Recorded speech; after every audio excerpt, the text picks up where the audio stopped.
Today we're going to make brownies. Everybody likes brownies. Most people make them out of the boxes or the pouches you buy at the grocery store. But you don't have to. I've got a recipe here to make the best brownies you've ever had, and we're going to make them from scratch. So let's get started.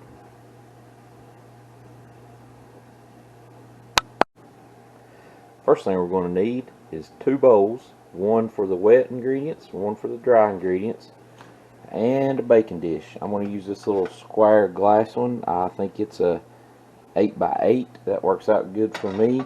And you want to spray that real good with non-stick spray so your brownies don't get hung up in there. And we're going to preheat the oven to 350. Alright, we're going to do our wet ingredients first. That's going to be in the first bowl here. It's going to be 1 cup of sugar. I don't know why, but when you're baking, sugar is considered a wet ingredient, so we'll get it going first in this bowl. We're also going to add a 1/2 cup of vegetable oil.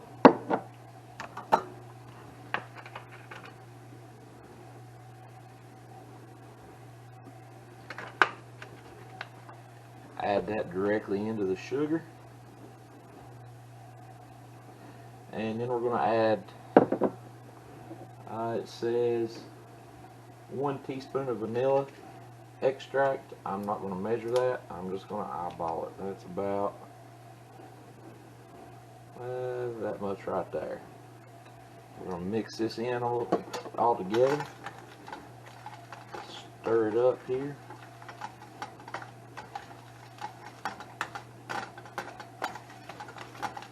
And then when we get this good and stirred together, we'll add 2 eggs.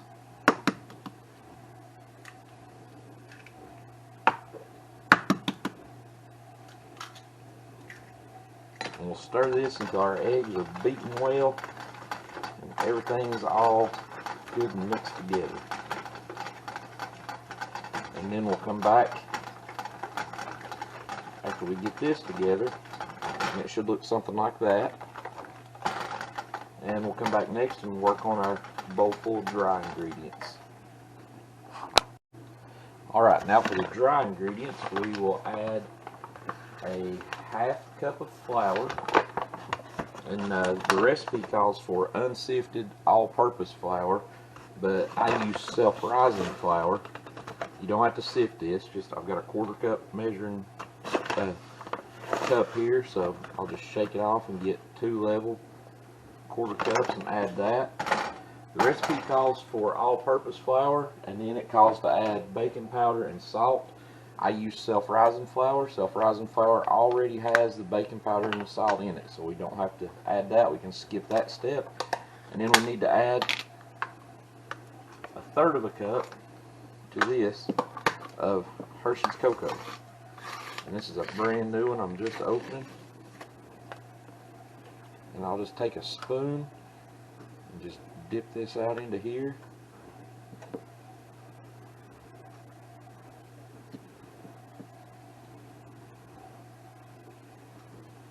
And get 1/3 cup. That looks pretty good right there, so we'll add that in. And then we'll take these and we'll stir them together. Like I said, if you're using all-purpose flour instead of self-rising, you'll need to add that salt and baking powder so that your brownies will rise. But self-rising already has that in it, so we'll just go with this. Stir it together until it looks uniform. And then we're going to take this and we're going to add it to our wet ingredients. So that looks pretty good right there. Everything's mixed up pretty good. We still have a couple white spots with flour, but everything's pretty well mixed together. So we'll set that here. Grab our wet ingredients. And there's the oven's preheated. We'll put about 1/3 of that in, 1/2 maybe. And we'll stir it around. Now, do we have to do this with spoons and in bowls? No, I've got a stand mixer sitting here. I could have used it, but it's just as easy to do it this way. And we're going to get the same end result. We'll kind of get this incorporated here. and then we'll add the rest of it in whenever this gets soaked up. You can see that's coming together real nice right there. Looks real good. I'm going to go ahead and add the rest of it in.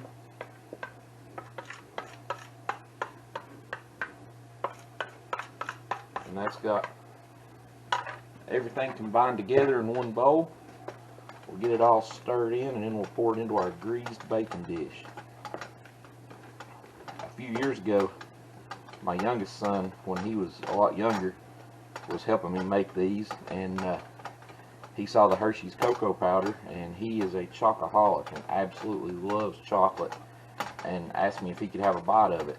And so I let him get a big mouthful of bitter cocoa.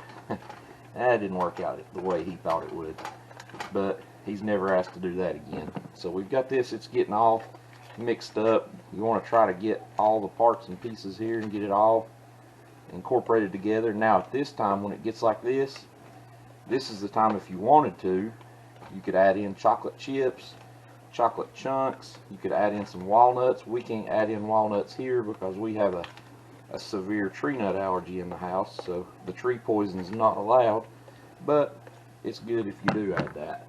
They turn out really good. So this is a greased dish. We're going to dump these in.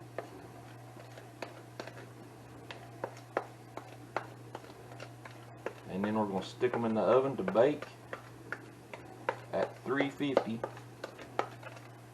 for 20 minutes.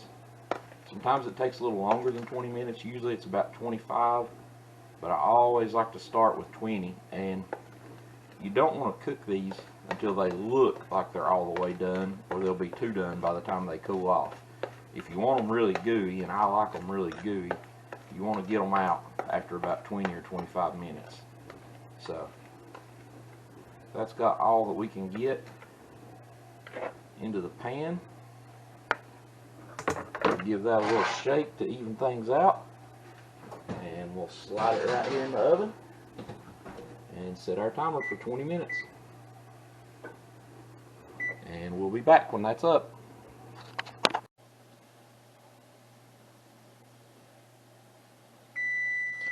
Alright, it's been 20 minutes. Let's see what they look like. These are almost done, but they're still looking a little bit gooey in the middle. I'm going to give them a turn. Yeah, they're a little wobbly there. I'm going to give them a turn and let them go for another 5, maybe 10 minutes. And then we'll pull them out and see what they look like then.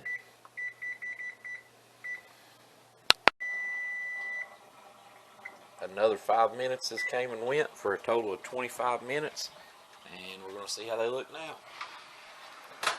That looks about right. They're still a little shaky, but the sides are firming up.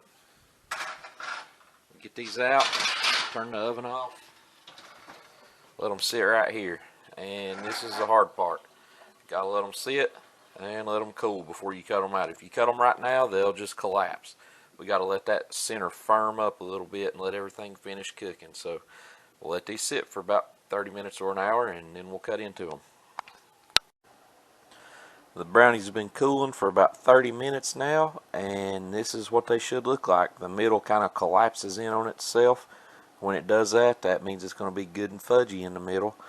And what I usually do is cut it this way into 3 and then this way into 3 to make 9 brownies. So I'm going to do that, and then I'll get one out and I'll show you what it looks like.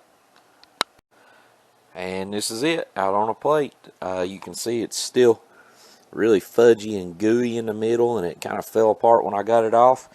It'd be great right now to throw some ice cream on it and put a little chocolate sauce, or just eat it like it is. That's what I'm about to do. So hope you guys enjoyed this video. Hope you make some brownies and hope you enjoy them too. Thanks.